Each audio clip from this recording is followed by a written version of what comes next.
E se Jesus entrasse silenciosamente no escritório de alguém que trocou a própria alma por sucesso, no exato momento em que o relógio marca meia-noite e a tela do computador é a única luz que resta, o ar no 42º andar era frio e estéril, reciclado e sem vida. A única iluminação vinha do monitor de Lucas, projetando sombras fantasmais em seu rosto pálido e marcado pela exaustão. Seus dedos, ágeis e nervosos, batiam no teclado em um ritmo frenético. Era a terceira noite consecutiva que ele dormia no escritório, enrolado em um cobertor fininho que guardava em uma gaveta. Copo de café vazios e embalagens de comida congelada pontilhavam sua mesa, troféu de uma guerra silenciosa contra o tempo. Ele era um escravo moderno, acorrentado não por grilhões de fel, mas por metas agressivas, bônus suculentos e o medo constante de ser ultrapassado. Seu coração batia em um ritmo irregular de ansiedade e cafeína. Ele olhou para a foto na tela, ele e sua esposa, Ana, sorrindo em uma praia, uma vida que parecia pertencer a outra pessoa. Onde estava aquela luz? Onde estava aquele homem? Ele fechou os olhos, a dor de uma enxaqueca latejante em suas têmporas. Foi então que o ar mudou. Uma calma súbita e inexplicável pairou sobre a sala, como se o universo tivesse prendido a respiração. Alguém estava ali. Alguém que não deveria estar. Lucas abriu os olhos lentamente, a enxaqueca ainda uma pressão surda em suas têmporas. A sala estava silenciosa, mas diferente.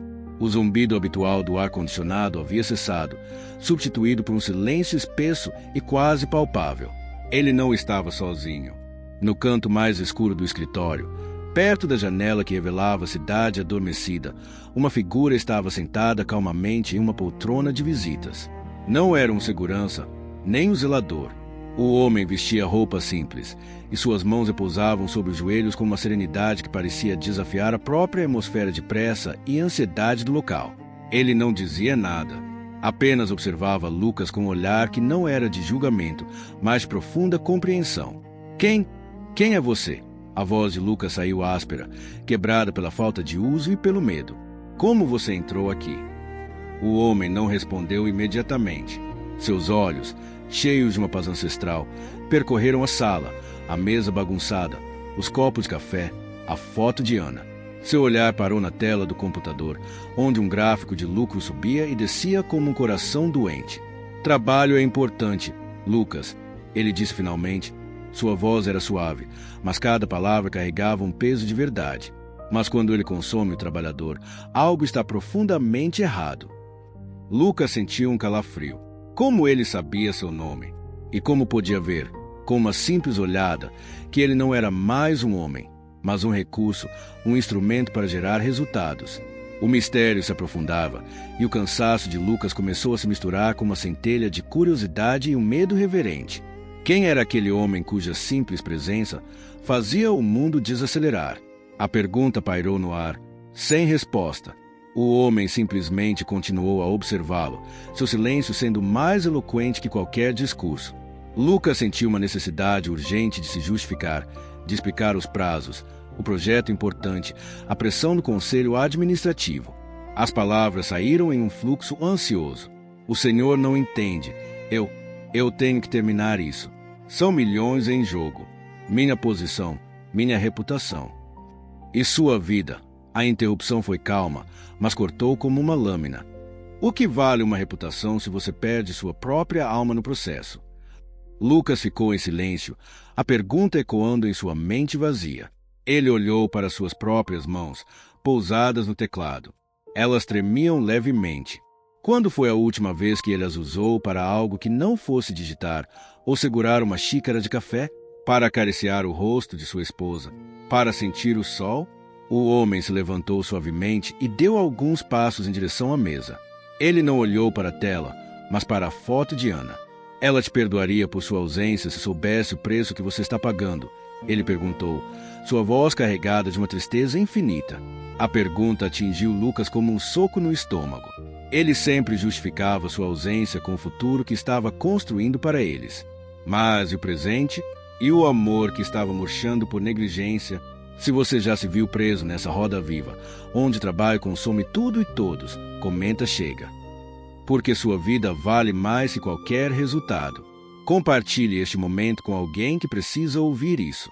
A verdade começava a doer, mas era uma dor necessária. O que esse homem faria a seguir? Como ele poderia libertar alguém acorrentado por suas próprias ambições? O silêncio que se seguiu foi mais profundo do que qualquer ruído que Lucas já ouvirá. As palavras do homem haviam aberto uma fenda na armadura de suas justificativas. Ele olhou para a foto de Ana e, pela primeira vez, não viu um lembrete do futuro que estava construindo, mas um testemunho do presente que estava perdendo. Os olhos dela na foto pareciam tristes, distantes. O homem não se afastou. Em vez disso, ele pousou o olhar na pilha de documentos na mesa de Lucas. Quantas noites de paz você trocou por essas folhas de papel? Quantos amanheceres ao lado de quem você ama foram sacrificados por esses números? Lucas não conseguia responder. A pergunta não era retórica, era um convite para um inventário da própria alma. Ele sentiu o peso de cada noite em claro, cada jantar perdido, cada promessa quebrada. A enxaqueca, antes um incômodo físico, agora era o grito de uma vida desequilibrada. Eu não sei como parar, ele confessou, sua voz um sussurro quebrado. O sistema me engoliu. Se eu desacelerar, serei substituído. O homem o fitou. E em seus olhos Lucas não viu condenação, mas uma compaixão tão vasta que poderia conter todo o seu medo e cansaço. Você não foi feito para ser uma engrenagem, Lucas. Você foi feito para ser livre, e a verdade libertará você. E então, ele estendeu a mão, não para tocar Lucas, mas em direção ao monitor. Você realmente acredita que o significado da sua vida está aqui? A tela, antes o altar de sua devoção, agora parecia uma prisão de luz fosca. E se Jesus estivesse aqui, naquele momento, ele não estava para condenar seu trabalho, mas para redimir seu descanso. A revelação era assustadora. Como se libertar de correntes que ele mesmo forjou? A pergunta ecoou na mente de Lucas, misturando-se ao zumbido fantasma do ar-condicionado que agora voltava a ser ouvido. O significado da sua vida está aqui. Sua gaze foi involuntariamente puxada para a tela, para os gráficos e planilhas que antes definiam seu valor. Agora, eles pareciam vazios, insignificantes. O que eram lucros e prejuízos perto da paz que emanava daquele homem? Ele olhou para suas mãos novamente, estas ferramentas de produtividade que haviam esquecido como acariciar, como criar, como simplesmente estar. Uma memória, há muito enterrada, veio à tona. O cheiro de terra molhada no jardim de sua avó, onde ele passava as tardes, sujo e feliz, sem nenhuma planilha para preencher. A simplicidade daquela lembrança doía. O homem percebeu a mudança em seu olhar.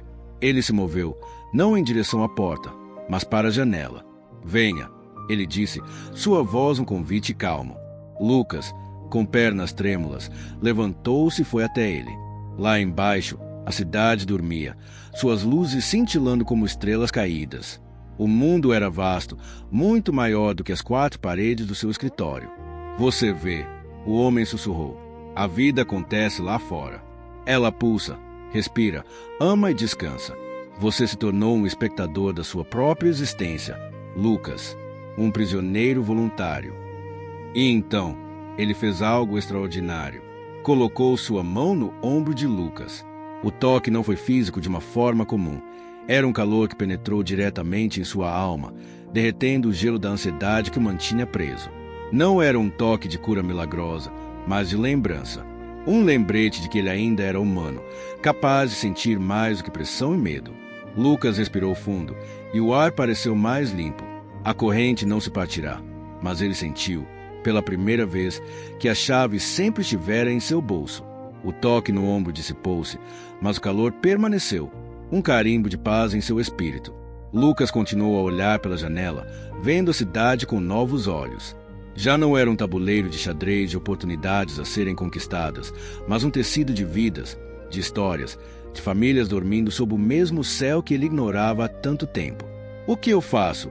Ele perguntou, sua voz agora mais uma busca do que um desespero. Como eu mudo? O homem permaneceu ao seu lado, seu perfil sereno contra o vidro. Comece pequeno. Desligue o computador. Amanhã, ao amanhecer, em vez de verificar seus e-mails, respire fundo e observe o sol nascer. Ligue para Ana. Diga que a ama. não como uma obrigação, mas como uma verdade redescoberta. Eram instruções tão simples, tão humanas, que pareciam quase ridículas diante da complexidade do mundo corporativo que Lucas habitava. Mas era exatamente esse o ponto. Ele havia complicado demais o viver.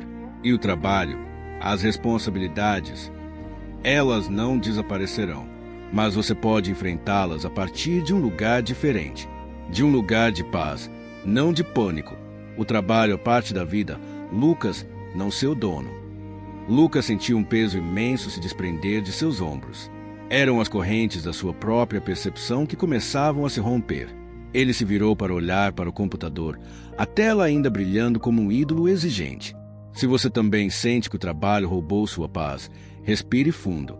Comenta a liberdade como um lembrete de que sua alma não tem preço. Compartilhe este alívio com alguém que está se perdendo na pressão. A decisão se formou dentro dele, silenciosa e poderosa. Ele não sabia como seria o amanhã, mas sabia que seria diferente. E, pela primeira vez, isso não o assustava. O que ele faria naquele exato momento? O suspense era uma promessa. Lucas deu as costas para a janela. Seu olhar, antes cansado e opaco, agora tinha uma centelha de determinação. Ele caminhou até sua mesa, sua sombra projetada pela luz azulada do monitor.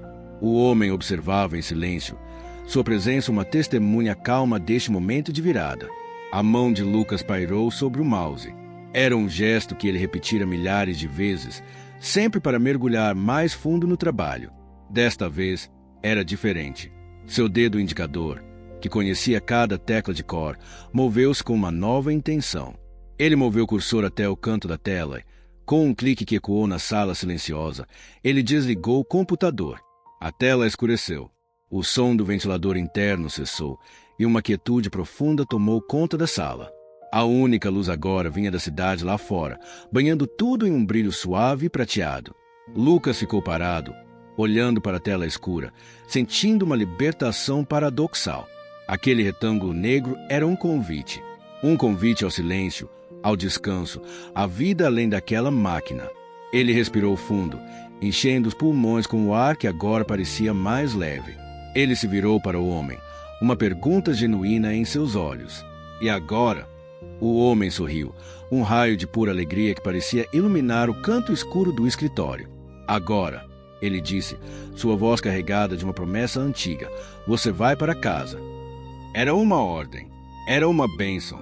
Era o início de uma jornada de volta para si mesmo. Mas Lucas ainda não se movia. Algo mantinha ali, preso não pelo trabalho, mas pela grandiosidade daquele encontro. Ele sabia, com uma certeza que vinha das profundezas do seu ser, que aquele não era um homem comum. E a revelação final estava prestes a acontecer. O sorriso do homem era como um porto seguro após uma tempestade prolongada. Lucas sentiu as últimas resistências dentro de si se dissolverem. Ele não precisava mais de provas. A paz que invadia aquele lugar, a verdade que cortara suas correntes interiores, eram a única confirmação que precisava. Você é Jesus, não é? A pergunta saiu como um suspiro de rendição, não de dúvida. O homem não confirmou com palavras. Em seus olhos, Lucas viu o reflexo de um amor que conhecia cada uma de suas noites em claro, cada medo não confessado, cada sonho adiado. Era um olhar que via através de sua alma. Ainda assim, não se afastava.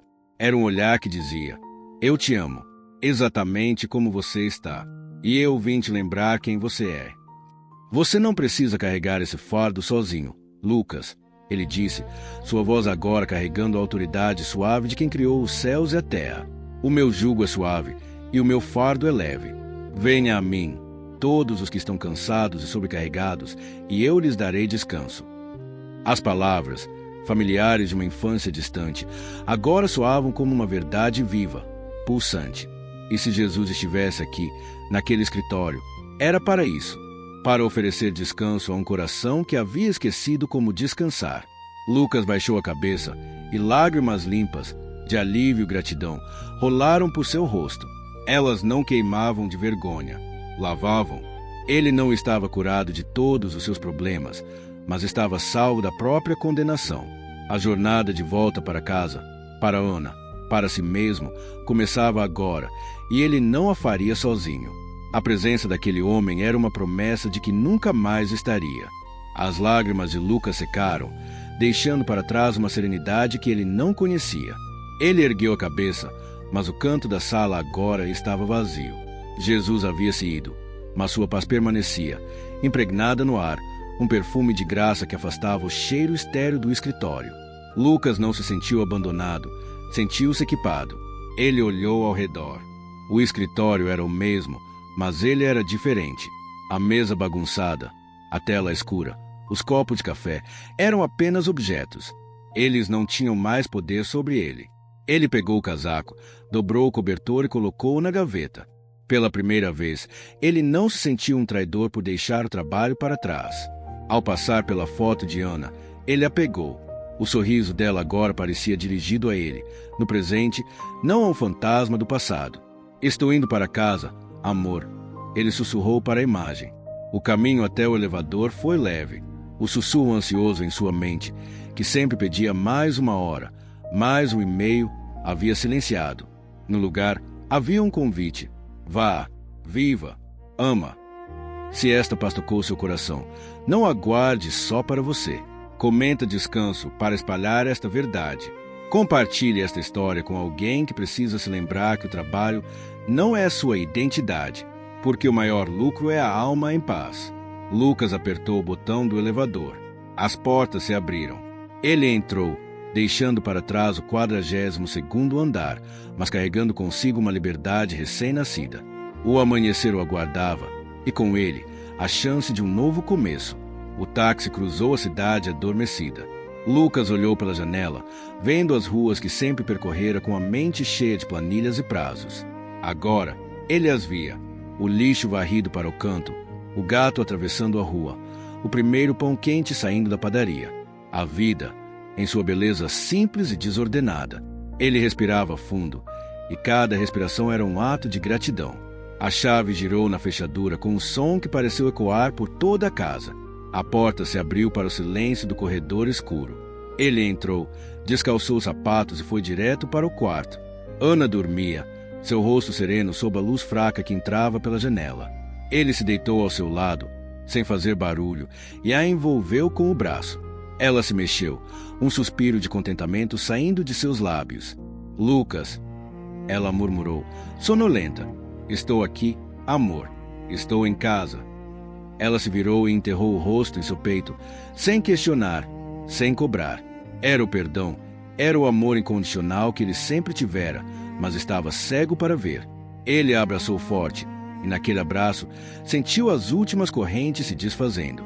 Ele não estava apenas em casa, estava de volta à sua própria vida. O sol começou a nascer, pintando o quarto com tons dourados. Lucas não se levantou para checar e-mails. Ele ficou deitado, ouvindo a respiração de Ana, sentindo o calor dela. O trabalho poderia esperar. A vida, não. Esta história não termina aqui. Ela continua em você. Qual é a corrente que você precisa quebrar? O que o está impedindo de viver a vida que foi planejada para você? Compartilhe esta mensagem. Seja a luz que lembra a alguém que o descanso é sagrado, que o amor é prioritário e que a alma não tem preço. Sua história de libertação pode ser o sinal que outro coração cansado precisa ouvir. Vinde a mim, todos os que estáis cansados e sobrecarregados, e eu vos aliviarei. Mateus 11:28.